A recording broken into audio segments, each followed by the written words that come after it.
Sergei Magnitsky's torture and murder, let's call it what it really was, is but an extreme example of a problem that is unfortunately all too common and widespread in Russia today.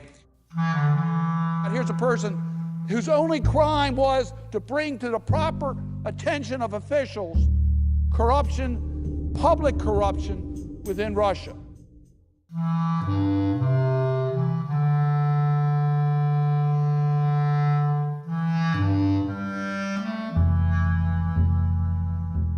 Corruption in Russia is very widespread. Russia is much more corrupt than it should be given its level of development. In one famous case, Sergei Magnitsky died in prison trying to protect hundreds of millions of dollars from being stolen from the budget. Sergei was a lawyer, a husband, and a father. He exposed a group of Russian officials and organized criminals stealing from the Russian people. But instead of making him a hero, his own government imprisoned him to protect the criminals. They made sure that he never made it to trial. So these guys basically just killed him. They murdered him, tortured him to death. The impact of that event among the political society in Russia was very important. Everybody in Russia and abroad knows about this case. This case is not unique. Think of it this way. There's backyard soccer, and then there's the Premier League. Magnitsky's demise is the Premier League of the abomination going on in Russia today. What happened to Sergei Magnitsky was an awful crime.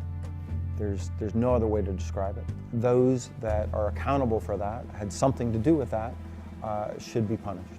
But justice in Russia is not likely. Russians who protest for justice in this case are harassed and arrested. The people who are responsible for the death of Sergei Magnitsky are still in their jobs, even though everybody knows what they did and everybody knows who they are. It turns out that these people will always win in court, even when they've committed murder.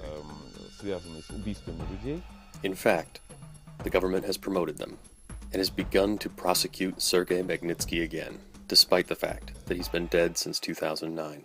This will be the first posthumous trial in Russian history. But what does this matter to anyone outside of Russia? The fact is, the world is economically interconnected. The criminals who killed Sergei laundered their money through US banks and bought property in Europe.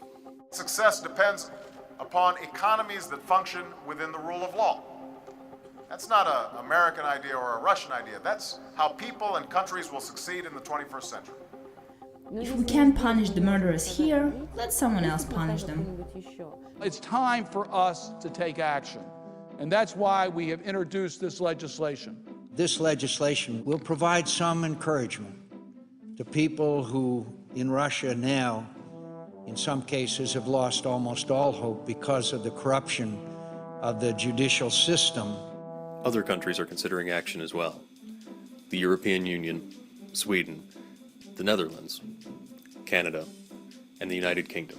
We would be sending a clear message that those responsible for these kinds of atrocity should not be able to fly into Britain, buy up property in Knightsbridge, or head off down the King's Road for a bit of light Christmas shopping as if nothing had ever happened.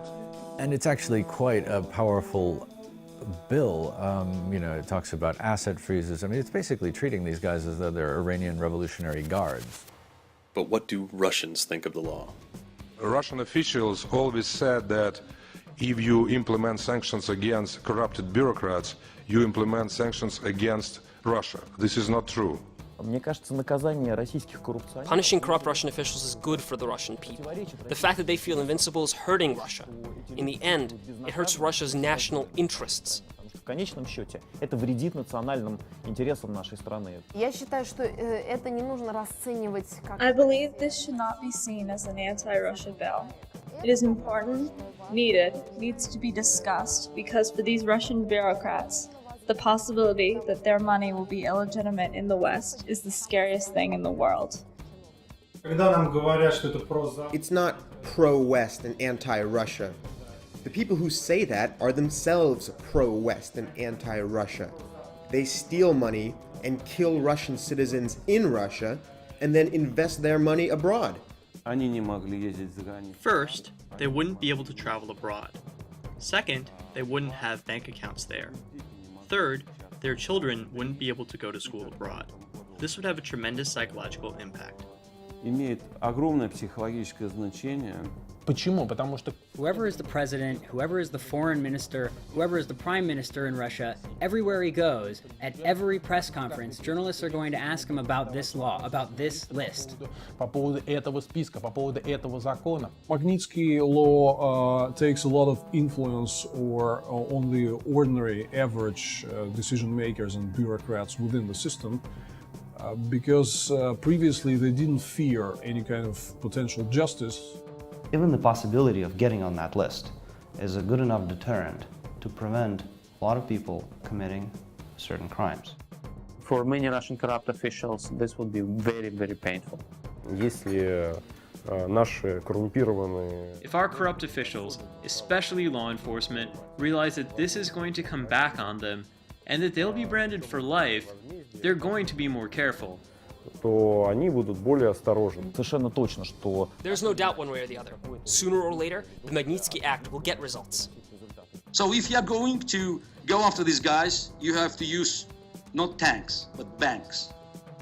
Hit them in their wallets, because that is what they care about.